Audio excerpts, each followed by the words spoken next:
dengan praktek olah napas dan olah gerak yang ada di dalam Bioenergy Power ini, kita punya tagline yang namanya sehat tanpa alat dan tanpa obat. Ya. Nah, pada waktu kita tarik tadi sampai monyong tadi, tarik. Nah, itu bisa ada ekstra tambahan 1.500. Jadi double, triple. Triple. Iya, iya. Triple ya. Saya juga demikian, saya punya keluhan darah tinggi. Kalau saya berlatih rutin, saya bisa stop sama sekali obat tekanan darah tinggi. Orang yang menderita COVID-19 kemudian melakukan PIP, sembuhnya cepat.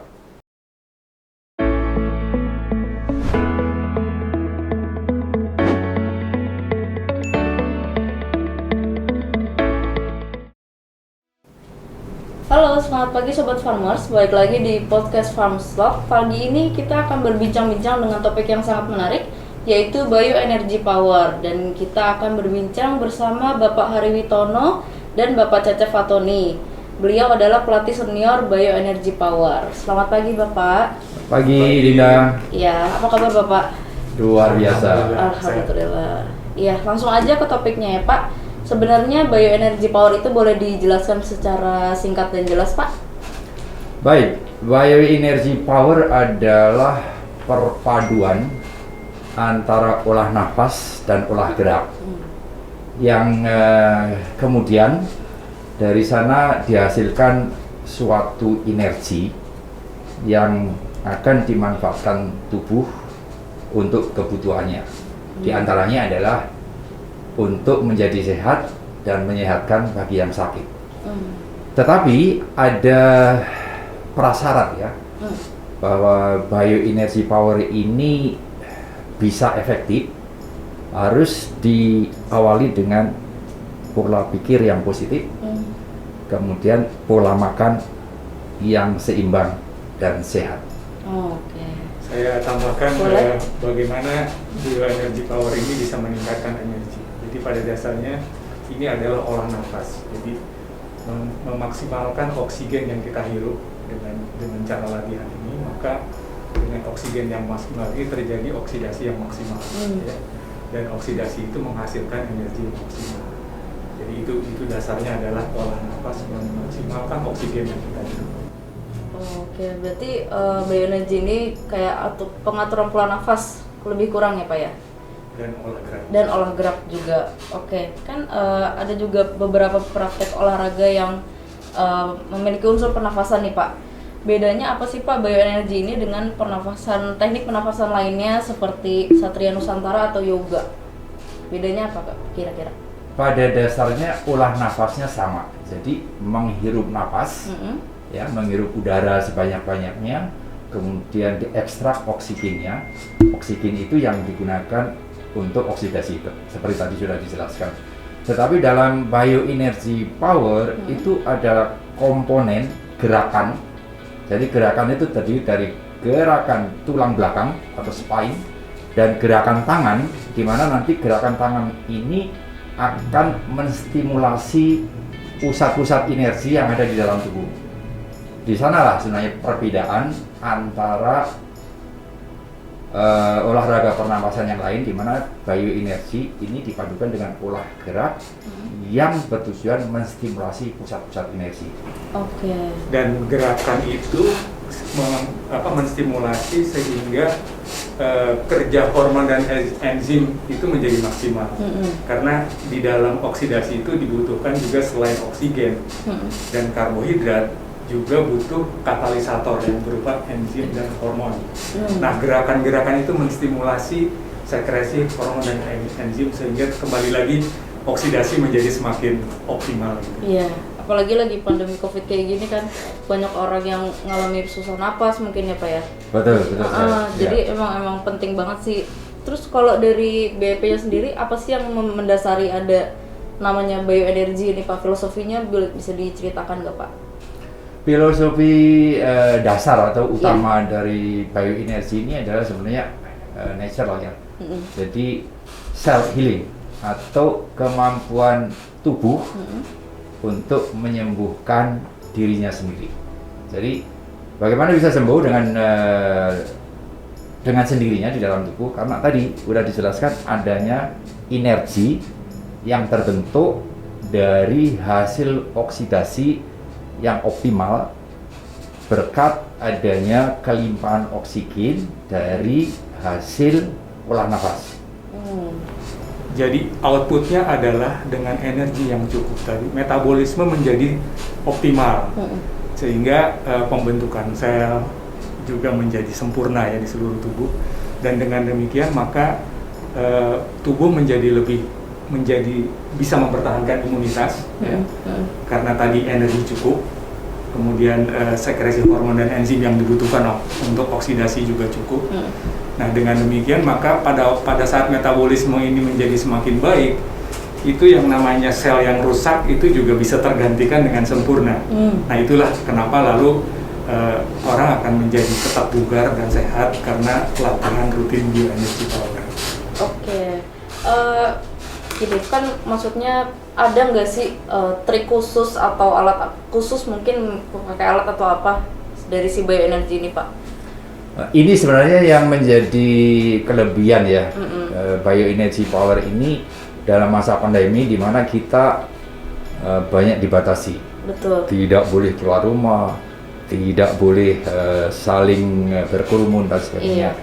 Karena dengan praktek olah nafas dan olah gerak yang ada di dalam bioenergy power ini, kita punya tagline yang namanya sehat tanpa alat dan tanpa obat. Jadi tanpa alat ini. Jadi dengan kalau tidak ada tempat duduk, kita bisa bersila di lantai. Kalau lantai selalu ada kan? Iya, betul. Atau bahkan kita bisa berdiri. Jadi berdiri juga tanpa alat. Tetapi dalam kebanyakan kasus mereka-mereka yang tidak bisa duduk dengan nyaman, tidak bisa berdiri karena mungkin lututnya sudah mulai rapuh, itu duduk. Dan duduknya pun itu tidak membutuhkan tempat duduk khusus, kursi atau bangku bakso. Itu sangat sederhana. Itu dimanapun bisa diperoleh. Atau mungkin kalau kita sedang ada di taman atau di teras, itu bisa juga duduk di batas teras atau di bangku taman tanpa alat. Jadi salah satu tagline yang lain adalah latihan bioenergy power ini bisa dilakukan di mana saja, kapan saja, siapa saja, dalam kondisi apapun. Jadi itu menjadi sangat mudah dilakukan oleh siapapun. Mungkin bisa digambarkan sedikit, Pak, gimana sih triknya gitu? Maksudnya gimana cara ambil nafasnya atau gimana gitu, Pak, pernafasannya sendiri? Kalau olah nafas dalam bioenergy power itu dikenal dengan yang namanya nafas segitiga. Yang membedakan dengan yoga misalkan, kita mengambil nafasnya itu dari hidung. Jadi hirup nafas dalam-dalamnya sampai monyong ya, ini menyedot gitu ya. Kalau mungkin begini, monyong kan? Jadi dalam ya, jadi bukan napas biasa, dan ini benar-benar disadari kita menyedot sampai bunyi gitu. Kemudian ditahan, itu semampu kita bisa menahan nafas itu. Di dalam menahan ini kita memberikan kesempatan kepada alveolus atau alveoli, karena banyak jumlahnya di dalam paru-paru kita, untuk mengekstrak oksigen yang ada di dalam udara yang kita hirup. Nah, setelah kita anggap selesai, oksigennya sudah terekstrak semua, kemudian kita buangnya itu melalui mulut, ya, bukan melalui hidung. Jadi pertama melalui mulut, ini tujuannya udara yang tinggal berisi CO2 ini akan membunuh bakteri-bakteri atau zat-zat klinik yang ada di dalam mulut ini yang sifatnya aerobik. Biasanya yang bakteri-bakteri yang menyebabkan mulut kita berbau juga. Jadi ini ada fungsi yang sebenarnya tidak pernah kita sadari. Hirup nafas melalui hidung, tahan, kemudian buang melalui mulut, ya, pelan-pelan, supaya ada proses tadi. Jadi nafas segitiga, hirup, tahan, buang. Saya tambahkan kembali lagi, pada saat kita nafas biasa itu cuma 500 cc kita menghirup. Nah, pada waktu kita tarik tadi sampai monyong tadi, tarik, nah itu bisa ada ekstra tambahan 1500. Jadi double, triple ya Pak? Jadi Triple. Iya. Triple ya. Dengan demikian maka oksigen yang dipakai untuk oksidasi itu 3 kali minimal, 3 kali lebih. Nah dengan demikian maka bisa dibayangkan energi yang dihasilkan juga akan kurang lebih 3 kali dari cuman kita napas biasa. Jadi itu ininya Pak ya, matematisnya lah. Iya betul. Terus tadi yang Dinda udah dengar sehat tanpa obat dan tanpa alat. Nah itu kan ada nih Pak, kayak lansia yang udah ketergantungan sama obat. Kira-kira beliau kalau misalkan udah terbiasa dengan bioenergy power ini, bisa nggak lepas dari obat yang mungkin dia punya penyakit paru-paru, sesak nafas gitu? Kira-kira bisa nggak Pak? Jadi begini, prinsipnya tidak boleh ada sesuatu itu yang tiba-tiba dan mendadak. Iya. Tentu saja harus ada transisi. Jadi dicoba dulu olah nafas dan olah gerak BIP ini, kemudian kita lihat hasilnya. Contoh misalkan, ini teman saya ini, Pak Cecep ini punya keluhan darah tinggi, misalkan. Dengan berlatih rutin, obatnya bisa dikurangi, bahkan ada kalanya di stop. Saya juga demikian, saya punya keluhan darah tinggi. Kalau saya berlatih rutin, saya bisa stop sama sekali obat tekanan darah tinggi. Tapi ingat, pada saat kita tidak sempat latihan, artinya pengganti obatnya kan nggak ada tuh. Iya betul. Karena latihan ini adalah pengganti obat. Jadi sehat tanpa obat artinya BIP ini dilakukan untuk mengganti pengobatan. Kalau minum obatnya 2 kali sehari, BIP-nya juga 2 kali sehari. Nah, untuk penyakit-penyakit yang lain pada dasarnya sama, tidak boleh dihentikan serta-merta. Harus melalui tahapan-tahapan secara transisional supaya kita bisa tahu seberapa kemampuan latihan ini menurunkan kebutuhan akan obat. Gitu. Ya banyak sekali testimoni antara lain orang-orang teman-teman ya yang dulunya vertigo, kemudian dengan latihan rutin ini menjadi hilang. Kemudian juga ada teman-teman juga yang kadar gulanya tinggi, karena kemudian dengan latihan ini lebih di awalnya tetap obat itu tidak hilang. Hanya porsinya misalnya tadinya 1 tablet menjadi setengah tablet, sampai kemudian bisa hilang ya. Dan kita juga tidak selalu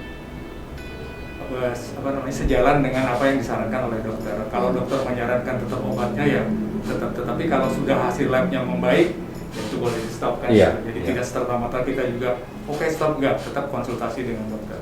Saya sendiri punya pengalaman dulu kena gejala sinus ya, dan itu secara rutin flu itu datang, sinusnya udah hilang tapi secara rutin flu-nya datang.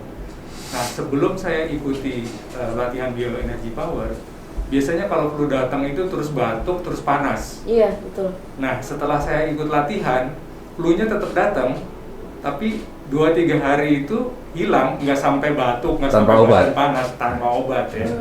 Jadi memang kembali lagi tadi, bagaimana kita menahan nafas sehingga oksidasi menjadi maksimal, energi menjadi lebih optimal, dan metabolisme menjadi lebih baik, sehingga kerja organ di dalam tubuh juga menjadi semakin normal. Itu salah satu. Baiknya itu dilakukan pagi hari, sore hari, dan minimal berapa menit Pak? Atau berapa detik gitu? Ini kalau berbicara ideal sebenarnya 2 kali sehari, pagi dan sore. Kenapa pagi? Karena kita membutuhkan energi untuk beraktivitas sepanjang hari. Jadi kita meningkatkan ketersediaan energi dalam tubuh untuk kegiatan di pagi, siang, dan sore. Kemudian sore kita juga butuh. Kenapa? Karena pada saat kita beristirahat malam itu ada proses yang namanya regenerasi sel, yang itu juga membutuhkan energi.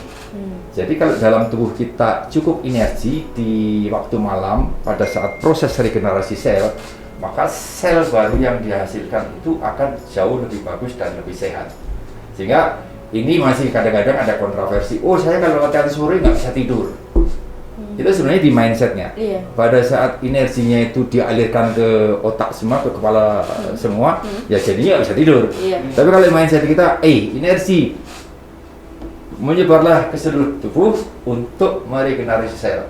Ini yang namanya afirmasi dalam dalam otak kita. Jadi kita harus melatih juga afirmasi, sehingga kalau kita mikirnya, waduh kayak baru latihan energi power saya nggak bisa tidur, akhirnya nggak bisa tidur. Sugesti juga sih ya Pak. Betul. Jadi di dalam bioenergi power ini kita punya yang istilah kembar siam 3. Jadi untuk sehat itu satu pola pikir, kemudian yang kedua pola nutrisi ya, pola makan, baru olah napas dan olah gerak. Jadi ini tidak bisa hanya sendiri. Selalu 3 pasangan ini harus juga kita miliki ya. Jadi pada saat latihan pun kita dilatih untuk pola pikir kita melepaskan yang bikin stres, yang negatif. Iya betul. Pokoknya positif dan ditujukan apa yang kita lakukan ini, latihan ini untuk sehat. Betul. Sehingga energi tadi memang ditujukan kembali untuk sehat. Iya. Nah biasanya olah nafas yang lain itu juga ada yang ditujukan untuk kekuatan fisik gitu. Nah itu ada orang yang bisa mecahin batu sekian. Iya, batu bata. Tenaga dalam. Tenaga dalam ini kembali lagi mindset kita berniat untuk sehat. Nah sehingga kembali lagi apa yang kita niatkan itu memperbaiki metabolisme tubuh kita. Iya betul. Dan kalau lagi bicara ke pandemi sekarang Pak, COVID-19 ini kan juga orang-orang yang kena virusnya harus positive thinking, suges semua balik ke ini lagi, ditambah bioenergi mungkin bisa lebih membantu kali ya Pak ya? Ya benar sekali, kaitannya dengan pandemi ya.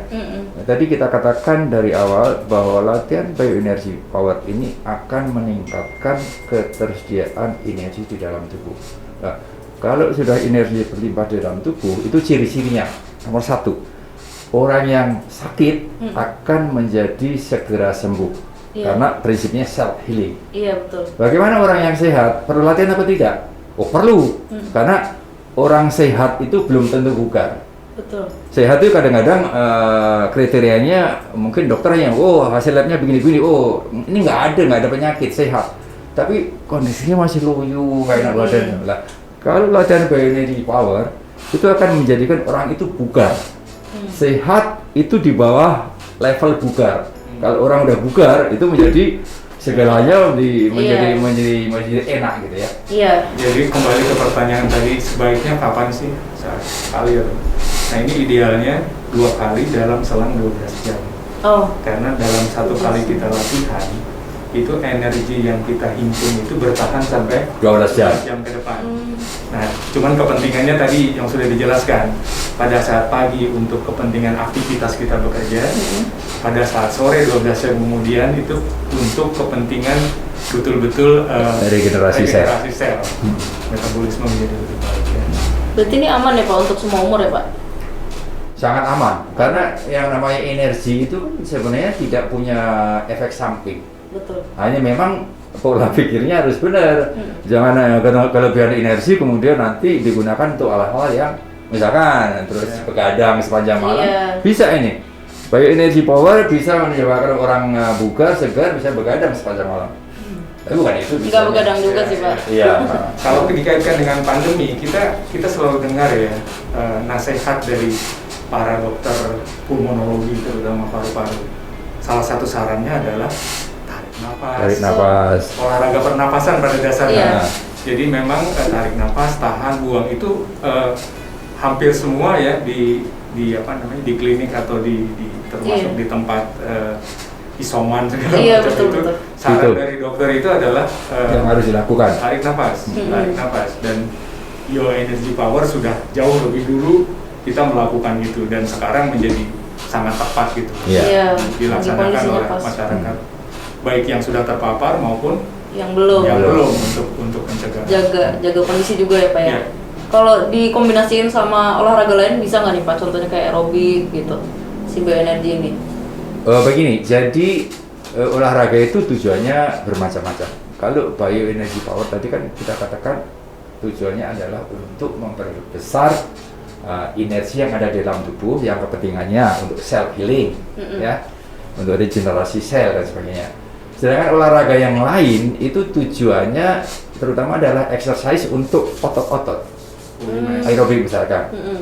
Sehingga kalau kita bandingkan antara olahraga yang sifatnya aerobik dengan BEP atau bioenergy power itu nampak sekali bedanya. Nah, Dalam BEP kita itu menghirup oksigen sehingga terjadi kelimpahan oksigen, oksidasinya meningkat pesat, maka yang timbul adalah inersi.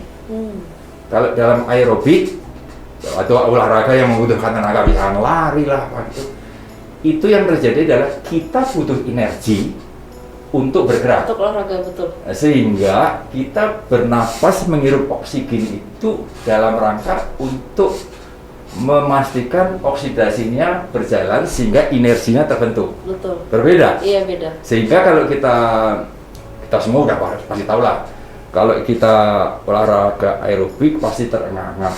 Iya, iya. Karena itu adalah mempercepat kita bernapas supaya oksigen masuk di dalam tubuh. Karena dalam aerobik kita tidak bisa melakukan napas segitiga, nggak bisa. Gimana kita sambil lari? Iya, iya, betul. Ngap juga, Pak. Nggak bisa, pasti. Iya. Ya. Nah, itu yang menyebabkan dampak berikutnya kalau kita aerobik pasti ya kita punya denyut nadi akan meningkat karena darah harus bersirkulasi secara cepat. Tekanan darah juga demikian kalau diukur. Berbeda dengan BEP. Kalau BEP tekanan darah stabil bahkan menuju normal, denyut nadi pun nggak akan melompat, stabil. Ya, karena yang terbentuk adalah inersi dan energinya tidak dimanfaatkan, disimpan di pusat inersi. Ya, dengan demikian kalau dibandingkan lebih lanjut orang yang sakit, nasihat dokter banyak istirahat, olahraga. Tapi kalau BEP orang sakit berlatihlah BEP. Contohnya orang yang kena COVID, olah nafas. Iya. Ya. Kalau masih bisa bergerak, olah gerak. Dan ini banyak contoh. Ada orang yang menderita COVID-19 kemudian melakukan BEP, sembuhnya cepat. Dan nanti banyak penyintas yang membuktikan itu.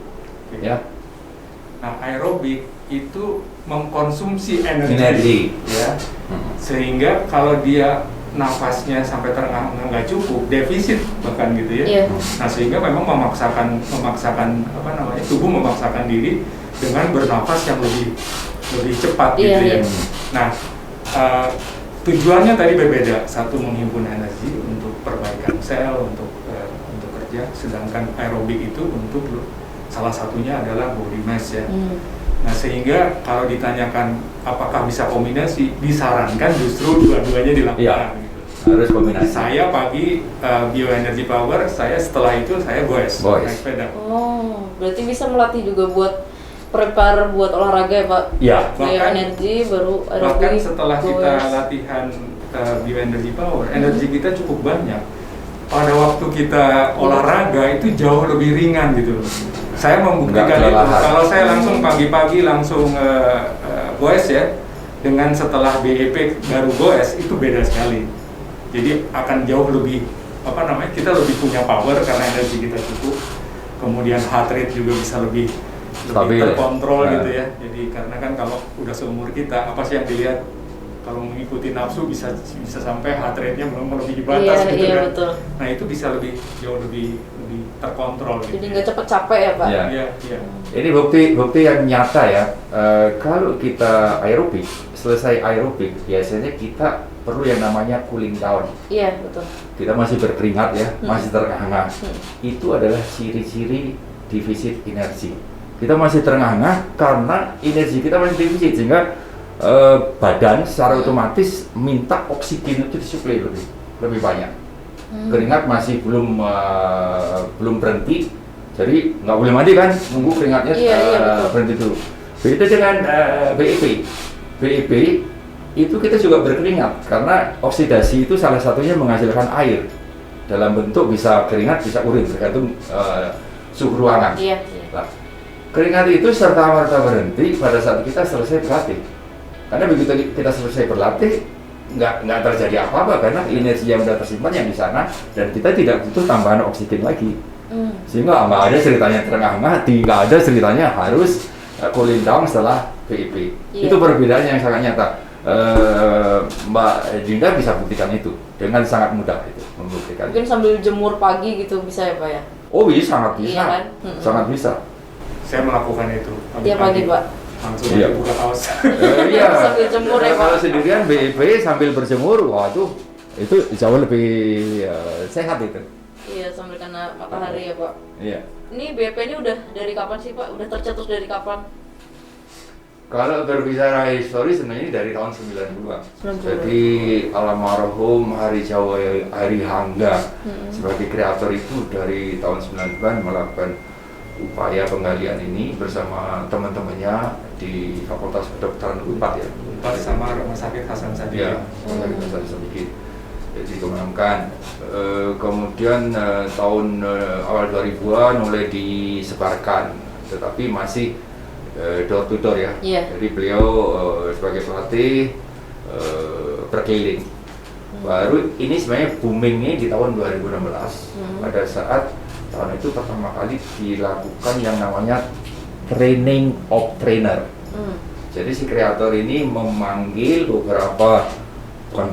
banyak orang yang sudah mempraktekkan BIP ini, kemudian dilatih secara khusus untuk menjadi pelatih untuk menyebarluaskan BIP ini ke seluruh masyarakat. Karena kita punya tagline yang namanya merajut ulang kesehatan bangsa atau MUKB. Jadi si pelatih-pelatih ini diberikan mandat, pergilah ke penjuru pelosok Indonesia untuk menyebarkan BIP ini. Akhirnya termasuk kami berdua ini adalah peserta training of trainer yang kemudian kami mendirikan yang namanya Rumah Sehat. Oh, ada komunitasnya juga Pak? Iya, ada. Jadi Rumah Sehat ini adalah core dari pengembangan BIP. Di Rumah Sehat ini ada kegiatan berlatih secara bersama. Kalau sebelum pandemi ya kita berlatihnya tatap muka sehingga kita bisa melatih dengan baik. Kalau sekarang ini ya berkat teknologi yang Zoom, luar biasa ini, teknologi digital, kita tetap bisa berlatih jarak jauh virtual gitu ya. Iya, betul. Dan rumah sehat ini berkembang dan kemudian ada selanjutnya ada komunitas. Mungkin Pak Cecep bisa jelaskan komunitasnya apa ini? Jadi di dalam organisasi Bioenergy Power itu yang terkecil karena kan ini harus diorganisasi, kalau enggak ya berantakan juga gitu. Ada yang namanya Rumah Sehat. Di dalam Rumah Sehat itu ada pengurusnya, ada ketua, sekretaris gitu. Kemudian salah satu kriterianya mesti ada pelatih. Ya. Jadi dalam satu rumah sehat mesti ada pengurus, ada pelatih. Nah, kemudian melakukan latihan secara rutin. Dan prinsipnya adalah nomor satu, kita mengajak sebanyak-banyaknya masyarakat ikut latihan. Nah, setelah ikut latihan, kita juga mengajak berikutnya menjadi BFers. BFers itu adalah yang sudah latihan, tapi melakukan secara rutin dan terdaftar di dalam rumah sehat itu. Nah, setelah menjadi BFers, kita menghimbau untuk menjadi pelatih, mengikuti train of the trainer. Nah, dengan demikian maka ini semacam sel-sel akan menjadi semakin besar karena semakin banyak pelatih, nanti juga melatih lagi di lingkungan kerabatnya, di lingkungan teman-temannya, alumni ini, alumni itu dan sebagainya, sehingga inilah cara kita mengembangkan BIP menjadi semakin luas. Pendekatannya bisa lewat per wilayah gitu ya, dari dalam satu RT, kemudian RT lain, dalam satu RW dan seterusnya, bisa juga lewat institusi. Betul. Ya, seperti yang sudah dikembangkan di di PUPR salah satunya, kemudian Kementerian Pertanian sekarang sedang dikembangkan. Nah, satu lagi lewat komunitas, seperti kita ini mendirikan komunitas alumni IPB, Rumah Sehat komunitas alumni IPB. Jadi 3 pendekatan itu kita ingin kembangkan objektif tadi, merajut ulang kesehatan bangsa. Nanti tanggal 7 Agustus ada webinar ya Pak mengenai ini ya? Ya, jadi baiklah, memang kita mencermati perkembangan COVID yang demikian hebat, sudah masuk ke gelombang kedua, di mana tingkat paparan semakin meningkat. Maka Rumah Sehat Bioenergy Power alumni IPB dengan Rumah Sehat di lingkungan Direktorat Jenderal Peternakan dan Kesehatan Hewan Kementerian Pertanian terpanggil untuk menyelenggarakan webinar ini dengan topik Bioenergy Power dan gizi seimbang di masa pandemi COVID-19 ini. Dan kegiatan ini didukung oleh komunitas nasional, komunitas BI Pers Indonesia, dan juga induk organisasi di atasnya itu Komite Olahraga Rekreasi Masyarakat Indonesia atau KORMI, yang ketua umumnya adalah Bapak Payono Isman, mantan Menteri Pemuda dan Olahraga zaman Orde Baru ya. Dan surprise juga bahwa topik yang kami akan bahas ini menjadi concern atau perhatiannya Kemenpora. Nanti Kemenpora akan diwakili oleh Deputi 3 akan ikut hadir, dan juga Kementerian Kesehatan, dan yang terakhir adalah Kementerian Pertanian. Kementerian Pertanian merasa berkepentingan karena salah satu rumah sehatnya berinduk di Direktorat Jenderal Peternakan dan Kesehatan Hewan. Jadi event ini menjadi event nasional. Betul. Akhirnya. Ya, di samping topiknya kan kombinasi antara bioenergi power dengan nutrisi yang seimbang. Baik, itu infonya sangat berguna banget Pak, apalagi lagi kondisi sekarang kayak gini kan orang-orang juga butuh ilmu ya Pak ya. Terima kasih Bapak udah ngobrol-ngobrol di podcast Farm Talk. Mungkin ini nanti sosialisasinya semoga bisa lebih luas lagi dan makin banyak orang yang mau di bioenergi ini Pak ya, energy power. Baik. Terima kasih Bapak Hari dan Bapak Cecep. Oke, kita udah selesai ngobrol-ngobrol dengan topik yang sangat menarik, khususnya menarik banget buat lagi di pandemi COVID kayak gini. Sampai jumpa di podcast Farm Talk selanjutnya yang gak akan kalah seru membahas tentang topik-topik yang menarik. Sampai jumpa.